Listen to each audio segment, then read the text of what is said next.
হরে কৃষ্ণ।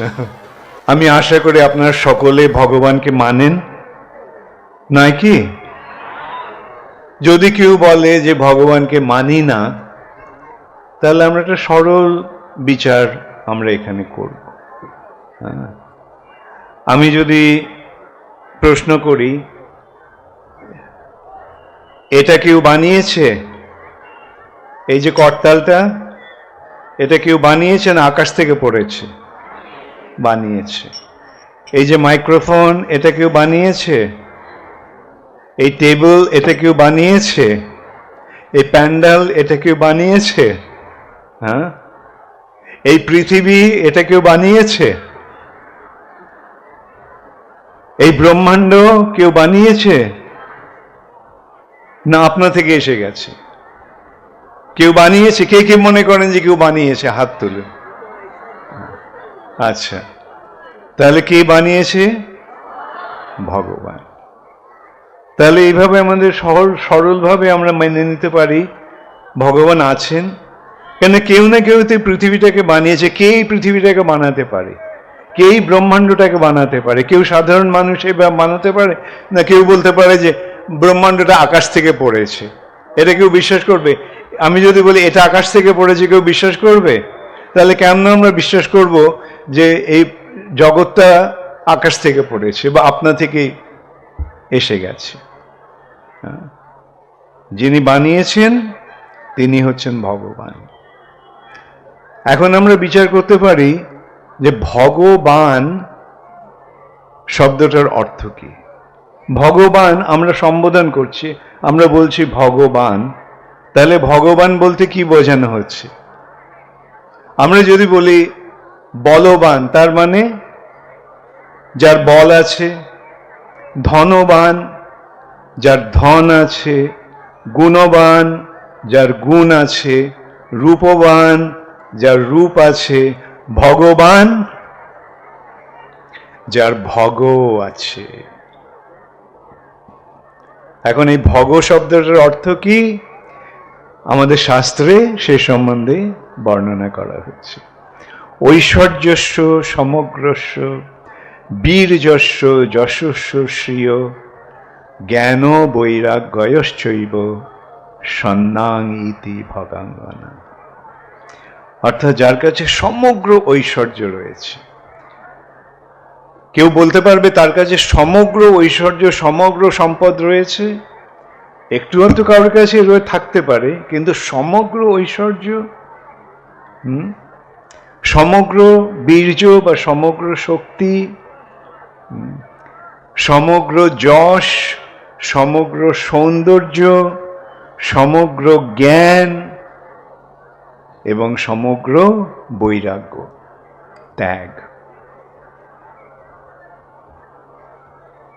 আমরা দেখতে পাই যে এই ছটা কি একটাও কারোর কাছে নেই।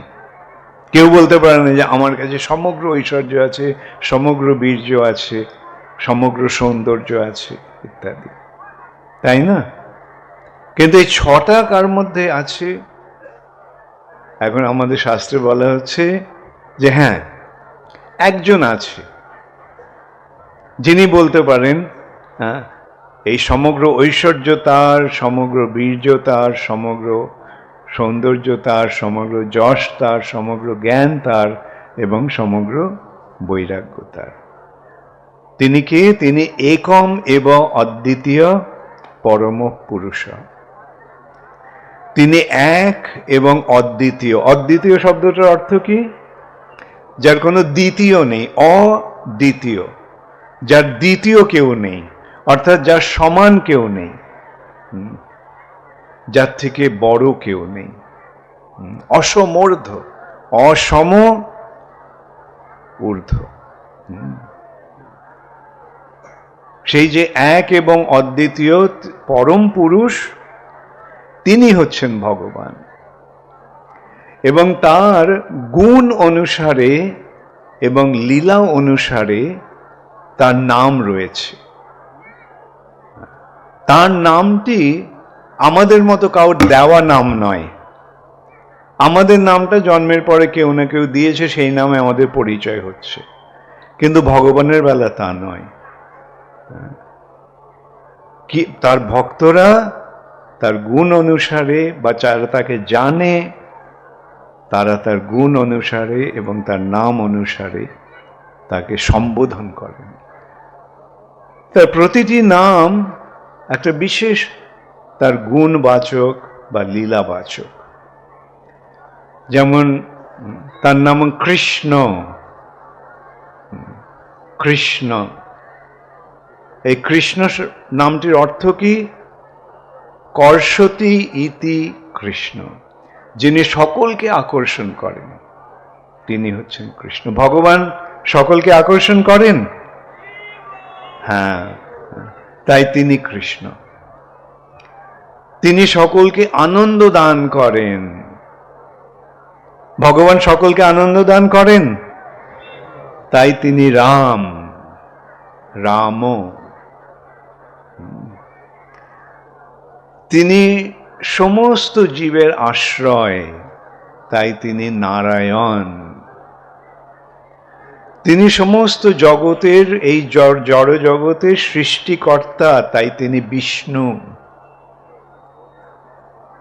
আবার তার লীলা অনুসারে তিনি লীলা বিলাস করছেন নন্দ মহারাজের পুত্র রূপে, তাই তার নাম নন্দ নন্দন, নন্দ দুলাল, যশোদা দুলাল, গোপীনাথ। এইভাবে ভগবানের গুণ অনুসারে এবং লীলা অনুসারে তার নাম রয়েছে। এবং ভগবানের গুণ কি সীমিত না অসীম? অসীম। ভগবানের গুণ অন্তহীন, তাই তার নামও অন্তহীন। তার লীলাও অন্তহীন, তাই তার লীলাও তাই তার নামও অন্তহীন। এইভাবে আমাদের ভগবানকে জানতে হবে। এমন নয় যে কৃষ্ণ হচ্ছেন কোনো হিন্দুদের দেবতা, না। হিন্দু, মুসলমান, খ্রিস্টান, ইহুদি নির্বিশেষে সকলের ঈশ্বর, সকলের ভগবান।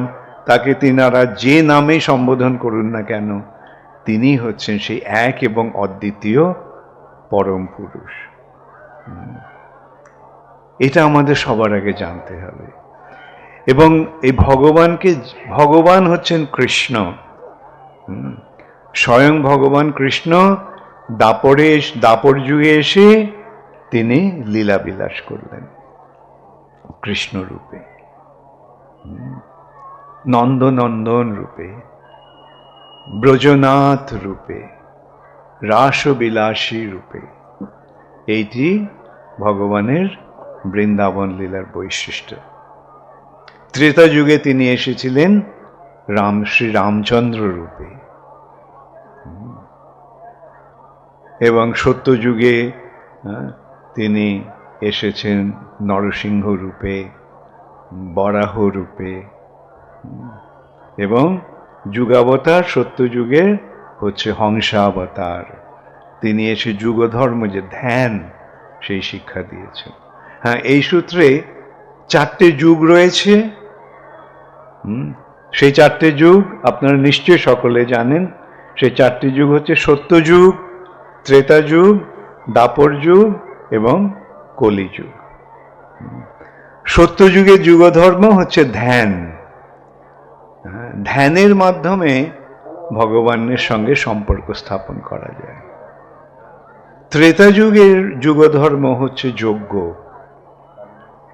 দাপর যুগের যুগধর্ম হচ্ছে মন্দিরে ভগবানের পূজা অর্চনা, এবং কলিযুগের ধর্ম হচ্ছে সংকীর্তন।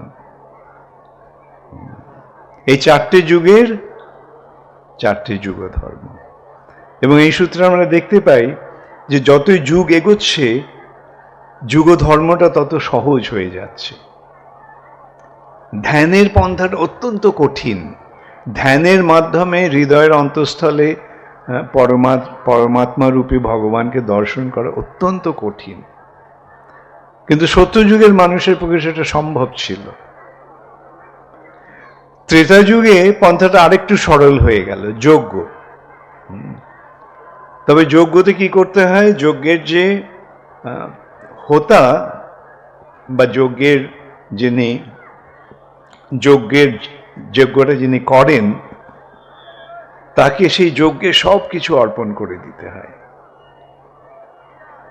সেই যজ্ঞ যখন সফল হয় তখন সেই যজ্ঞের মধ্যে ও যজ্ঞাগ্নি থেকে ভগবান প্রকাশিত হন। দাপর যুগে পন্থাটা আরো সরল হয়ে গেল, মন্দিরে ভগবানের পূজা। সেই পূজা আবার কিরকম, সেটাও সরল নয় তেমন। প্রায় বলতে গেলে দিনের মধ্যে 24 ঘন্টায় ভগবানের সেবায় লেগে থাকতে হয়, কয়েক ঘন্টা কেবল ঘুমানোর ব্যবস্থা থাকতে পারে। তাহলে কলিযুগের পক্ষে সেটাও সম্ভব নয় মন্দিরে ভগবানের পূজা করা, এবং সেই পূজা যখন সার্থক হয় তখন ভগবানের সঙ্গে সম্পর্ক স্থাপন হয়। তাই কলিযুগের পন্থাটা আরো সরল হয়ে গেল। সেই পন্থাটা কি? সেই পন্থাটি হচ্ছে সংকীর্তন। কৃতে যদ্ধায়তে বিষ্ণু ত্রেতায়াম যজতে মখৌ দাপরে পরিচর্যায়াম কলৌ তদ হরিকীর্তনাদ। কৃত মানে সত্যযুগে, কৃতে যদ্ধায়তে বিষ্ণু, ভগবানের ধ্যান করাটাই হচ্ছে যুগধর্ম। ত্রেতায়াম যজতে মখৌ, ত্রেতা যুগে ভগবানের যজ্ঞ। দাপরে পরিচর্যায়াম, দাপরে মন্দিরে ভগবানের পূজা, এবং কলৌ কলিযুগে তদ হরিকীর্তনাদ। এই সম্বন্ধে শ্রীমদ্ ভাগবতেও বলা হচ্ছে কলিযুগের যুগধর্ম সম্বন্ধে। কলের দোষে নিধে রাজন, নবযোগেন্দ্র মহারাজ নিমিকে উপদেশ দিচ্ছে। কলের দোষে নিধে রাজন অস্তিহি এক মহান গুণ কীর্তনাদেব কৃষ্ণস্য মুক্ত সঙ্গ পরম ব্রজেত। কলের দোষে নিধে রাজন, হে মহারাজ, এই কলিযুগটা হচ্ছে দোষের বা পাপের নিধি, পাপের শিরোমণি হচ্ছে এই কলিযুগ, পাপের সমুদ্র হচ্ছে এই কলিযুগ। কিন্তু এই কলিযুগের একটা মহান গুণ রয়েছে, অস্তি মানে আছে, হি অবশ্যই, এক মহান গুণ, একটা মহৎ গুণ রয়েছে, একটা মহান গুণ রয়েছে কলিযুগে। সেটা কীর্তনাবদেব কৃষ্ণস্য মুক্ত সঙ্গ পরম ব্রজেত। ভগবানের নাম কীর্তনের ফলে এই জড়জগতের বন্ধন থেকে মুক্ত হয়ে আমরা পরাগতি লাভ করতে পারি, পরম গতি লাভ করতে পারি, অর্থাৎ ভগবত ধামে ফিরে যেতে পারি। বৃহৎ নারদীয় পুরাণেও বলা হচ্ছে হরের নাম হরের নাম হরের নামৈব কেবলম কলৌ নাস্তে বা নাস্তে বা নাস্তে বা গতিরন্যথা। এই কলিযুগে এই হরিনাম ছাড়া আর কোনো গতি নেই, আর কোনো গতি নেই, আর কোনো গতি নেই। এখন এই যুগধর্ম প্রবর্তন করার জন্য কৃষ্ণ এলেন কলিযুগে। কৃষ্ণ কিভাবে এলেন কলিযুগে? তিনি ভগবান রূপে এলেন না, তিনি ভক্ত রূপে এলেন, এবং সেই ভক্তরূপী ভগবান কে? শ্রী কৃষ্ণ চৈতন্য মহাপ্রভু। যেহেতু কলিযুগে অনেক অসৎ অজ্ঞ ব্যক্তিরা নিজেদের ভগবান বলে প্রচার করার চেষ্টা করবে বা করছে, সেই জন্য ভগবান কলিযুগে ভগবান হয়ে এলেন না। তিনি ভক্ত রূপে এসে শেখাচ্ছেন কে ভগবান। তিনি দেখিয়ে দিচ্ছেন ওই কৃষ্ণস্তু ভগবান স্বয়ং, এই কৃষ্ণই হচ্ছেন ভগবান। এই সূত্রে আমাদের পরমারাধ্য গুরুদেব শ্রীল প্রভুপাদের একটা সুন্দর দৃষ্টান্ত আমার মনে পড়ছে। বম্বেতে প্রভুপাদ তখন ছিলেন। বম্বের একজন বিশিষ্ট ব্যক্তি আমি বলবো না, এক বিশিষ্ট ব্যক্তির পুত্র প্রভুপাদকে সঙ্গে সাক্ষাৎ করতে এসেছেন। তো এসে বলছেন যে আমি অমুক ভগবানকে মানি, আমি অমুক ভগবানের অনুগামী। প্রভুপাদ বললেন, ও তাই নাকি, তোমার ওই ব্যক্তিটি ভগবান? আচ্ছা, তাহলে আমার একটা চ্যালেঞ্জ আমি তোমার ভগবানকে দিচ্ছি। কি চ্যালেঞ্জ?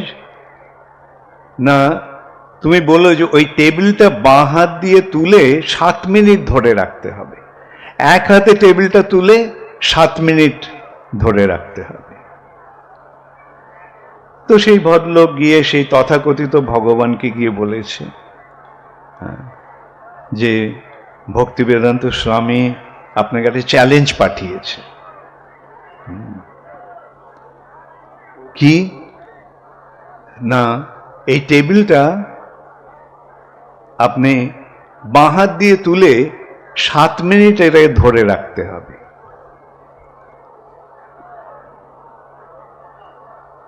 তো বললেন সেটা কি করে সম্ভব? তো সেই ব্যক্তিটি প্রভুপাদের কাছে গিয়ে বলেছে যে এইটাই তার উত্তর ছিল, সেটা কি করে সম্ভব। তখন প্রভুপাদ বললেন যে দেখো, কৃষ্ণ 7 বছর বয়সে গিরি গোবর্ধন বাঁ হাত দিয়ে তুলে 7 দিন ধরে রেখেছিল। তাহলে কৃষ্ণ যদি 7 দিন ধরে একটা পর্বত তুলে রাখতে পারে, তাহলে তোমার তথাকথিত ভগবান একটা টেবিল তুলে 7 মিনিট রাখতে পারে না? তো এইভাবে আমাদের বুঝতে হবে কে প্রকৃত ভগবান। ভগবানকে ভগবান বলে চিনতে হবে। জীব আর ভগবান এই দুয়ের মধ্যে পার্থক্য রয়েছে। আমরা হচ্ছি জীবাত্মা, আর তিনি হচ্ছেন পরমেশ্বর বা পরম আত্মা, পরম ঈশ্বর। এই সম্বন্ধে আমাদের শাস্ত্রে একটা সুন্দর দৃষ্টান্ত দেওয়া হচ্ছে যে সূর্য আর সূর্য কিরণ। সূর্যের কিরণ, সূর্যের থেকে যে কিরণগুলো বেরোচ্ছে, সূর্য রশ্মি, সেগুলি ছোট ছোট সূর্যের কিরণ কণা, তাই না? গুণগতভাবে সেগুলি সূর্যের সঙ্গে এক। সূর্যের যেমন আলো আছে, কিরণের আলো আছে, সূর্যের তাপ আছে, কিরণের তাপ আছে। কিন্তু কেউ কি বলে যে কিরণটা সূর্য? কিরণটা হচ্ছে সূর্যের অংশ। তেমনি কৃষ্ণ হচ্ছেন পূর্ণ, আর আমরা হচ্ছি তার অংশ। গুণগতভাবে আমরা এক, কিন্তু আয়তনগতভাবে আমরা ভিন্ন। যেমন এক বিন্দু জল আর একটা সাগর, দুটোই জল। সাগরের গুণ বিন্দুতেও রয়েছে, আবার সাগরেও রয়েছে, কিন্তু বিন্দুটা ক্ষুদ্র আর সাগরটা অসীম। এইভাবে আমাদের ভগবানের সঙ্গে আমাদের পার্থক্যটা উপলব্ধি করতে হবে, বুঝতে হবে। জীব কখনো ভগবান হতে পারে না। জীব দুটো অবস্থায় থাকতে পারে, বদ্ধ অবস্থায় থাকতে পারে অথবা মুক্ত অবস্থায় থাকতে পারে। যখন আমরা ভগবান থেকে বিচ্ছিন্ন হয়ে যাই, তখন আমরা বদ্ধ জীব বা জড়জগতের বন্ধনে আবদ্ধ জীব। আর যখন আমরা ভগবানের সঙ্গে যুক্ত থাকি, তখন আমরা মুক্ত জীব। এই সম্বন্ধে আমাদের শাস্ত্রে খুব সুন্দর একটা দৃষ্টান্ত আছে। আগুনে স্ফুলিঙ্গ, স্ফুলিঙ্গটা আগুন, কিন্তু স্ফুলিঙ্গটা যখন আগুন থেকে বেরিয়ে আসে, তার মধ্যে আগুনের গুণগুলি থাকে না। বেরিয়ে এসে ছায়ের গাদাতে পড়ে সেটা স্ফুলিঙ্গটা কি হয়ে গেল? ছাই হয়ে গেল। ঠিক তেমনি আমরা যখন ভগবান থেকে বিচ্ছিন্ন হয়ে পড়ি, আলাদা হয়ে পড়ি, তখন সেই যে ভগবানের যে গুণগুলি, যে সৎ চিৎ আনন্দ, নিত্য চিন্ময় আনন্দময়, এই তিনটি ভগবানের গুণ। সচ্চিদানন্দ বিগ্রহ। সৎ মানে নিত্য, চিৎ মানে চেতন, আর আনন্দ আনন্দময়। এই যে গুণটি, তিনটি চিন্ময় গুণ, এগুলো আমরা হারিয়ে ফেলি। হারিয়ে ফেলে আমাদের এই যে চিন্ময় স্বরূপ, যে আমরা যে আত্মা, সেটা ভুলে গিয়ে আমরা আমাদের দেহটাকে আমাদের স্বরূপ বলে মনে করি।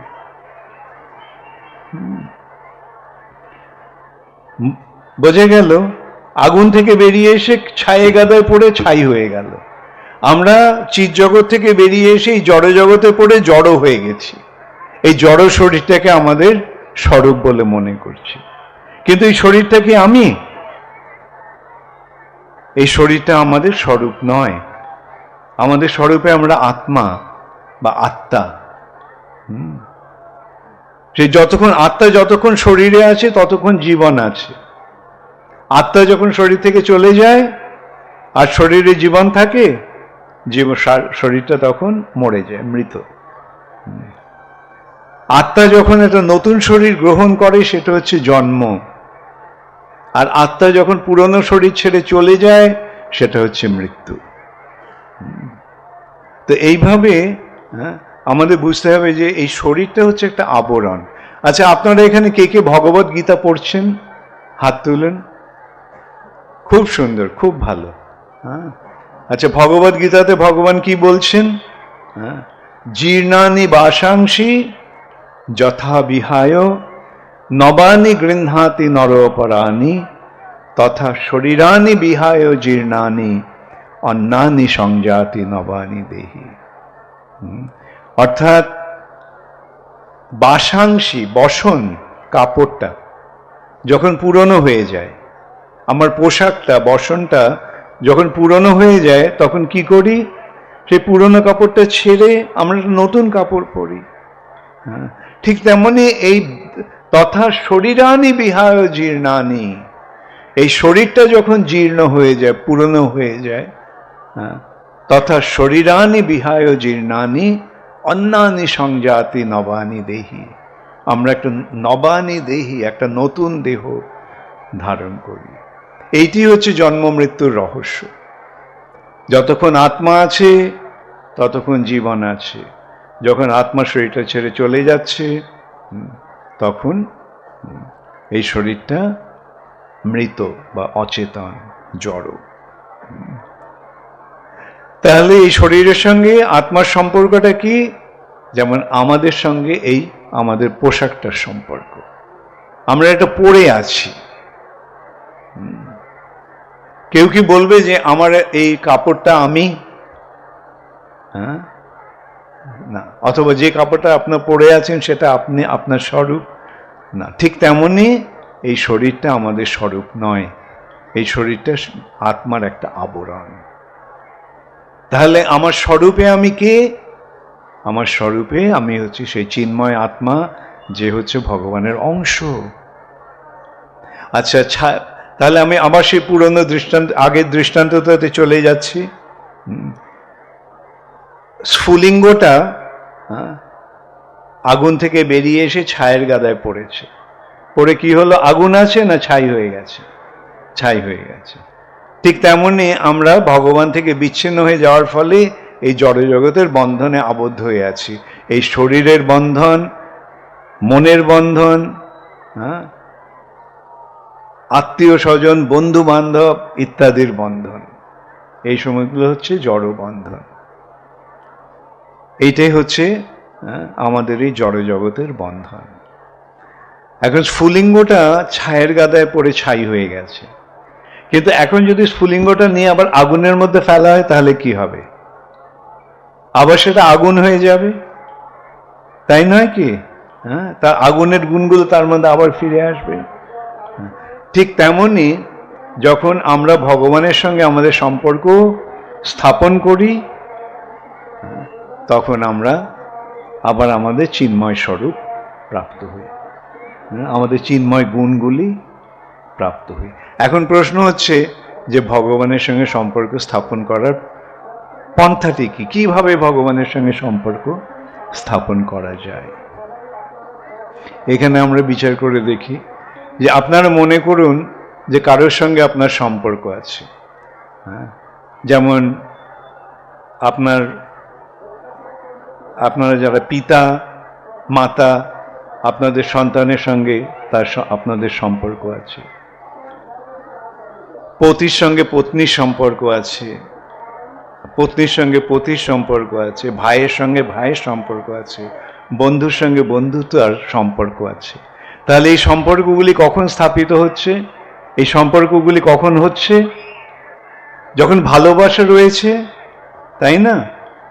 ভালোবাসা না থাকলে সম্পর্ক, মা যদি ছেলেকে ভালো না বাসতো তাহলে মায়ের সঙ্গে ছেলের সম্পর্ক হতো? পতি যদি পত্নীকে ভালো না বাসতো বা পত্নী যদি পতিকে ভালো না বাসতো তাহলে তাদের সম্পর্ক থাকতেও হতো না। তাহলে এখানে আমরা দেখতে পাচ্ছি যে সম্পর্ক স্থাপনের উপায়টা কি, প্রক্রিয়াটা কি? সেই উপায়টা হচ্ছে ভালোবাসা। এই ভালোবাসা যেটা আমাদের সকলের হৃদয়ে রয়েছে, তাই না? হৃদয়ে ভালোবাসা আছে। কে কে মনে করেন আপনাদের হৃদয়ে ভালোবাসা আছে? খুব ভালো। তাহলে এখন প্রশ্ন হচ্ছে এই ভালোবাসাটা কাকে দেব? এই ভালোবাসাটা যখন আমরা ভগবানকে দিই তখন ভগবানের সঙ্গে আমাদের সম্পর্ক গড়ে ওঠে। তাই প্রকৃত পন্থাটা হচ্ছে ভগবানকে ভালোবাসার পন্থা। এখন এই যে কথাগুলি আমি বললাম, এগুলি কিন্তু কোনোটাই আমার নিজের কথা নয়, এগুলি শাস্ত্রের কথা। আর এই কথাগুলি অত্যন্ত সরলভাবে কে দিয়ে গেছেন? ভগবান সম্বন্ধে কে এইভাবে জানিয়ে গেছেন? শ্রীকৃষ্ণ চৈতন্য মহাপ্রভু। শ্রী চৈতন্য মহাপ্রভুকে আপনারা কে কে জানেন? হাত তুলুন, কে কে মহাপ্রভুকে জানেন? আচ্ছা, অনেকেরই হাত তুলেছে, কিছু কিছু হাত ওঠেনি। কে কে মহাপ্রভুকে জানেন না? হাত তুলুন। আচ্ছা, তাহলে সকলেই মহাপ্রভুকে জানেন না? তো না হলে আমি মহাপ্রভুকে একটু জানিয়ে দিতাম। জানিয়ে দেব মহাপ্রভুকে? আচ্ছা, আমি আগে বলেছি দাপর যুগে কৃষ্ণ এসে তিনি লীলাবিলাস করলেন। লীলাবিলাস করার পরে কৃষ্ণ ভাবলেন যে আমি তো আমার এই ব্রজলীলা প্রকাশ করলাম, কিন্তু কিভাবে মানুষ এই ব্রজলীলায় প্রবেশ করবে? যথেষ্ট বিহরি কৃষ্ণ করে অন্তর্ধান, অন্তর্ধান করি মনে করে অনুমান। ভগবান লীলাবিলাস করলেন কৃষ্ণরূপে এসে দাপর যুগে। যথেষ্ট বিহরি কৃষ্ণ করে অন্তর্ধান, অন্তর্ধান করি মনে করে অনুমান। তিনি মনে মনে ভাবলেন, চিরকাল নাহি করি প্রেম ভক্তি দান, প্রেম বিনা জগতের নাহি অবস্থান। আমি এই যে প্রেম ভক্তি, ব্রজ প্রেম, এটা আমি সচরাচর দান করি না। কিন্তু এই ব্রজ প্রেম যদি লাভ না হয় তাহলে মনুষ্য জীবনের উদ্দেশ্য কি রইল? তাই তিনি এই যে ব্রজলীলার প্রকৃত বৈশিষ্ট্য, প্রকৃত মাহাত্ম্য, সেটা আমাদেরকে জানিয়ে দেওয়ার জন্য তিনি ঠিক করলেন তিনি শ্রী রাধারানীর ভাব অবলম্বন করে কৃষ্ণ আসবেন। রাধারানীর ভাবটা কি? রাধারানী কে? রাধারানী হচ্ছেন কৃষ্ণের সবচেয়ে অন্তরঙ্গ ভক্ত, সবচেয়ে বড় ভক্ত হচ্ছেন শ্রীমতী রাধারানী। তাহলে রাধারানীর ভাব মানে কোন ভাব? ভক্তি ভাব। রাধারানীর ভাব আর রাধারানীর অঙ্গকান্তি। রাধারানীর গায়ের রংটা কেমন? রাধারানীর অঙ্গকান্তি কেমন? তপ্ত কাঞ্চন গৌরাঙ্গী রাধে বৃন্দাবনেশ্বরী। রাধারানীর গায়ের রংটা হচ্ছে কাঁচা সোনার মতো। সেটা আরো আবার বিশ্লেষণ করে বলা হচ্ছে, কুমকুমাক্ত কাঞ্চনাব্জ গর্বহারী গৌরভা পীত নাঞ্চিতাব্জ গন্ধ কীর্তি নিন্দে সৌরভা। সোনার সঙ্গে যদি কুমকুম মেশানো হয়, কুমকুমের রংটা কিরকম? লাল। আর সেই লালটা যখন সোনার সঙ্গে মিশবে তখন যেই রংটা হয় সেই রংটার গর্বকে হরণ করছে, গর্ব হা, অর্থাৎ সেই রংটার থেকে আরো উজ্জ্বল হচ্ছে রাধারানীর গায়ের রং। সেই অঙ্গকান্তি নিয়ে রাধা ভাবোদ্যুতি সুবলিতং নৌমি কৃষ্ণ স্বরূপম। রাধারানীর ভাব আর রাধারানীর অঙ্গকান্তি অবলম্বন করে শ্রীকৃষ্ণ এলেন। যেই কৃষ্ণ তিনি হচ্ছেন শ্রী চৈতন্য মহাপ্রভু। শ্রীকৃষ্ণ চৈতন্য রাধা কৃষ্ণ নহে অন্য। এই শ্রীকৃষ্ণ চৈতন্য মহাপ্রভু হচ্ছেন রাধা কৃষ্ণের মিলিত প্রকাশ। রাধা ভাবোদ্যুতি সুবলিতং নৌমি কৃষ্ণ স্বরূপম। তো তিনি হচ্ছেন শ্রী চৈতন্য মহাপ্রভু। এসে তিনি কি ভগবান কি করছেন? ভক্তভাব অবলম্বন করে এসেছেন। তিনি ভক্ত রূপে তিনি লীলা বিলাস করছেন। আর সেই চৈতন্য মহাপ্রভু কোথায় এসেছেন? তিনি কোথায় আবির্ভূত হলেন? নবদ্বীপে। নবদ্বীপ কোথায়? এই গৌরমণ্ডল বা বঙ্গভূমিতে। এইভাবে এই বঙ্গভূমিতে অবতীর্ণ হয়ে শ্রী চৈতন্য মহাপ্রভু এই বঙ্গভূমিকে ধন্যাতি ধন্য করে গেছে। এটা আমাদের অত্যন্ত সৌভাগ্যের বিষয় যে মহাপ্রভু এখানে এসেছেন। মহাপ্রভু এই যেই ভাষায় আমরা কথা বলছি সেই ভাষায় মহাপ্রভু কথা বলেছেন। এই ভাষায়, এইভাবে, এই স্থানে তিনি তার ভক্তদের সঙ্গে লীলা বিলাস করেছেন। শ্রীকৃষ্ণ চৈতন্য প্রভু জীবে দয়া করি সপার্ষদ স্বীয় ধাম সহ অবতরী, অত্যন্ত দুর্লভ প্রেম করিবারে দান, শিখায় শরণাগতি ভকতের প্রাণ। শ্রীকৃষ্ণ চৈতন্য মহাপ্রভু জীবদের দয়া করার জন্য জীবে দয়া করি সপার্ষদ স্বীয় ধাম সহ অবতরী। তিনি কিভাবে এলেন? তার পার্ষদদের নিয়ে, তার ধাম নিয়ে। সপার্ষদ স্বীয় ধাম সহ অবতরী, অত্যন্ত দুর্লভ প্রেম করিবারে দান। অত্যন্ত দুর্লভ প্রেম, এই যে কৃষ্ণ প্রেম, এটা ব্রহ্মারও দুর্লভ। ব্রহ্মারও দুর্লভ প্রেম সবাকারে যাচে। তিনি যেচে যেচে সকলকে এই কৃষ্ণ প্রেম দান করছেন, যেটা ব্রহ্মার দুর্লভ, যেটা শিবেরও দুর্লভ। সেই কৃষ্ণ প্রেম তিনি দান করছেন। এইভাবে তিনি জীবকে কৃপা করলেন, জীবদের কৃপা করেছেন, আমাদের কৃপা করেছেন। তাই জন্য শ্রী চৈতন্য মহাপ্রভুকে জানবার চেষ্টা করতে হবে। আর দেখুন, মহাপ্রভু সম্বন্ধীয় বহু সমস্ত গ্রন্থাবলী বাংলা ভাষাতে রয়েছে। এটা আমাদের কত সৌভাগ্য। শ্রীল প্রভুপাদ চৈতন্য চরিতামৃত ইংরেজি ভাষায় অনুবাদ করেছেন। আর তার ফলে আজকে কি হয়েছে? সারা পৃথিবী জুড়ে মানুষ এই চৈতন্য মহাপ্রভুর পদাঙ্ক অনুসরণ করে চৈতন্য মহাপ্রভুর ভক্ত হচ্ছেন। অত্যন্ত দুর্লভ যে কৃষ্ণ প্রেম, সেই কৃষ্ণ প্রেম লাভ করছেন। অত্যন্ত দুর্লভ প্রেম করিবারে দান, শিখায় শরণাগতি। শরণাগতি মানে ভগবানের শরণ নেওয়ার পন্থা, ভগবানের কাছে আত্মনিবেদন করার পন্থা, ভগবানের কাছে নিজেদের সমর্পণ করে দেওয়ার পন্থা। আমার নাহি তো আমি, আমি আর আমার রইলাম না, তোমার চরণে আমি নিজেকে সমর্পণ করে নিজেকে উৎসর্গ করে আমি তোমার হয়ে গেলাম।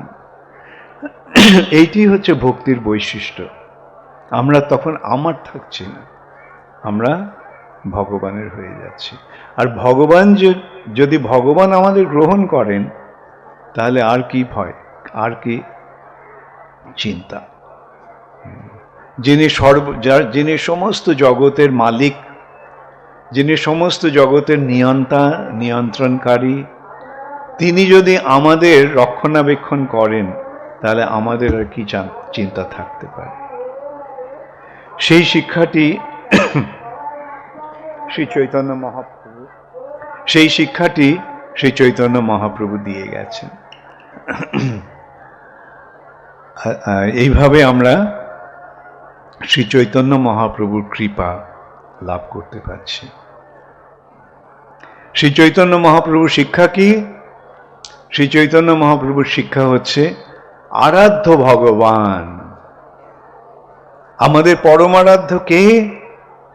পরমেশ্বর ভগবান, আরাধ্য ভগবান। সেই ভগবানকে ব্রজেশ তনয়, ব্রজের ঈশ্বর বা ব্রজের রাজা, বৃন্দাবনের রাজাকে নন্দ মহারাজ। সেই যে কৃষ্ণ, তিনি নন্দ মহারাজের পুত্র।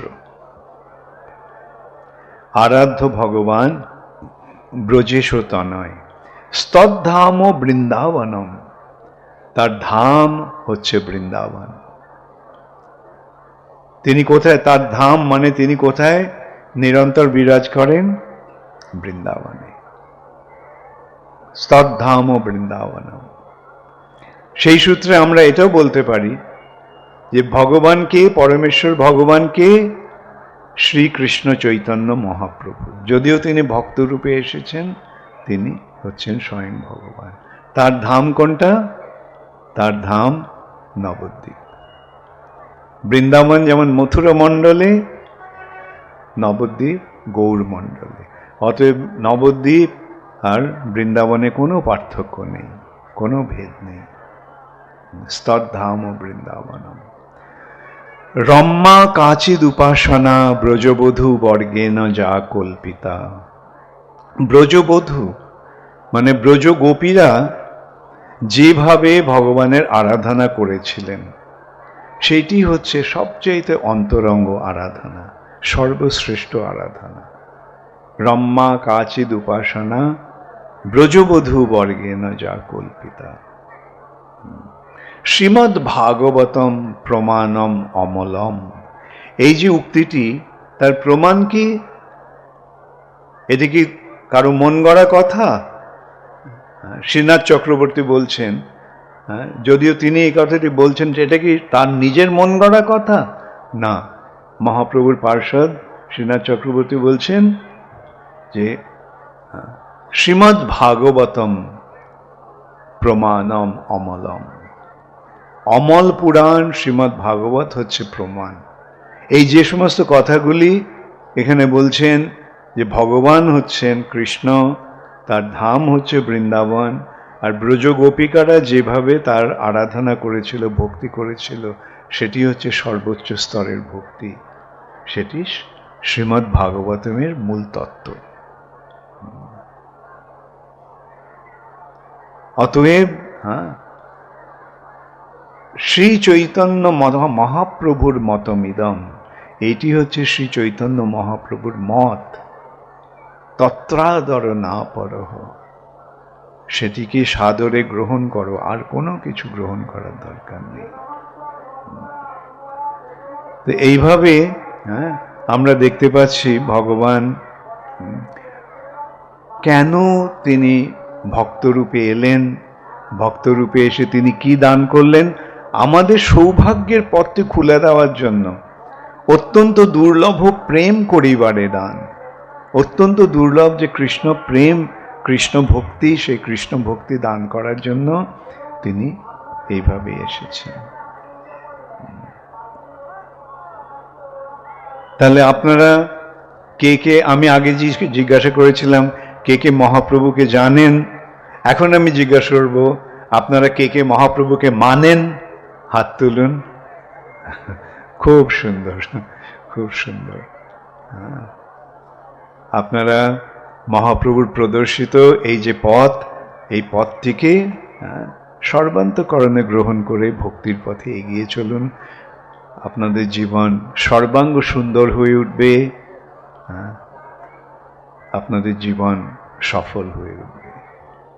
এমনও দুর্লভ মানব দেহ পাইয়া কি করো ভাবনা কেহ।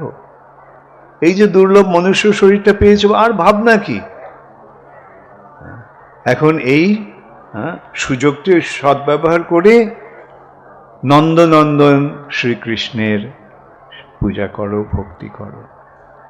কিন্তু এবে না ভজিলে যশোদা সুত পরমে পড়িবে লাজে। এই মনুষ্য জীবন পাওয়া সত্ত্বেও যদি যশোদানন্দন শ্রীকৃষ্ণের আরাধনা না হয়, তাহলে চরম লজ্জায় পড়তে হবে। মৃত্যুর সময় মনে হবে, আহা এত সুন্দর একটা সুযোগ পেলাম, কিন্তু তার সদ্ব্যবহার করতে পারলাম না।